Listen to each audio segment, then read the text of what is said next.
रोहिणी नक्षत्राचा मुहूर्त साधत कोल्हापुरातल्या शेतकऱ्यांनी पारंपरिक पद्धतीने मशागतीला सुरुवात केली आहे। मात्र अजून पावसाचा कोणताही मागमूस पाहायला मिळत नाही। तरी सुद्धा निसर्गाच्या भरवशावर बळीराजांनी मशागत केली आहे।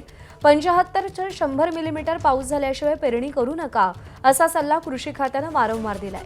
मात्र तरीही कोल्हापुरात गेले 2 दिवस ढगाळ वातावरण असल्याने मशागतीचा जोर वाढलाय।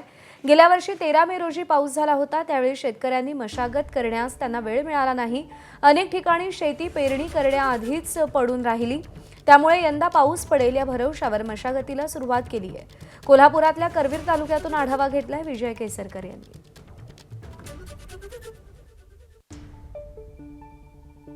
कोल्हापूर जिल्ह्यातील शेतकरी अगदी चातकाप्रमाणे पावसाची वाट पाहत आहे आणि याच दरम्यान धुळवापेवरची पेरणी आहे ती देखील शेतकऱ्यांनी सुरू केलेली आपल्याला पाहायला मिळते। ही आपण दृश्य बघतोय की पारंपरिक पद्धतीने बैलजोडीच्या सहाय्याने ही भाताची पेरणी आहे ती सुरू केलेली आहे। पेरणी झाल्यानंतर शेतकऱ्याचे डोळे हे पावसाकडे या ठिकाणी आतुरलेले पाहायला मिळत आहेत, कारण धुळवापेवर पेरणी तर केली, मात्र लवकरात लवकर पाऊस पडावा अशी देवाकडे प्रार्थना शेतकरी करताना पाहायला मिळत आहेत। कारण धुळवापेची पेरणी झाल्यानंतर जर पाऊस लांबला तर पुन्हा एकदा दुबार पेरणी करावी लागते की काय अशा पद्धतीची शक्यता देखील निर्माण होते।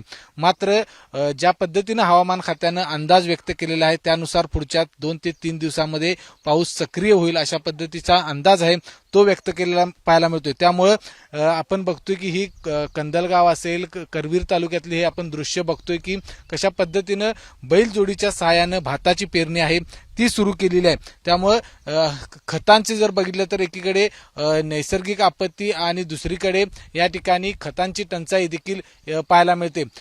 पाणी कपातीचं संकट आहे, पावसानं दडी मारलेली आहे आणि दुसऱ्या बाजूला पेरणी आहे ती करून ठेवलेली आहे। त्यामुळे शेतकरी चिंतेत असला तरी देखील या ठिकाणी 2 दिवसात पाऊस सक्रिय होईल असा अंदाज व्यक्त केला जातोय। विजय केसरकर, एबीपी माझा, कोल्हापूर। पावसाचा पत्ता नाही म्हणजे साहेब कसं झालंय, गेल्या वर्षी पावसानं लवकर चालू केल्यामुळे गेल्या वर्षी लोकांनी पेरा मिळाला नसल्यामुळे गणी औंधा रोहिणीच्या मुहूर्तावर सगळ्यांनी पेरणी चालू केलेली आहे। पाऊस लागेल म्हणून अशी पेरणी चालू केलेली आहे वाळप्यांगी, म्हणजे आज लागेल उद्या लागेल ह्या आशेवर शेतकरी बसलेला आहे।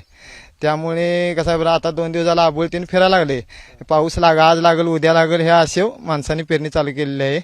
त्यामुळे आम्ही पण पेरत आहोत।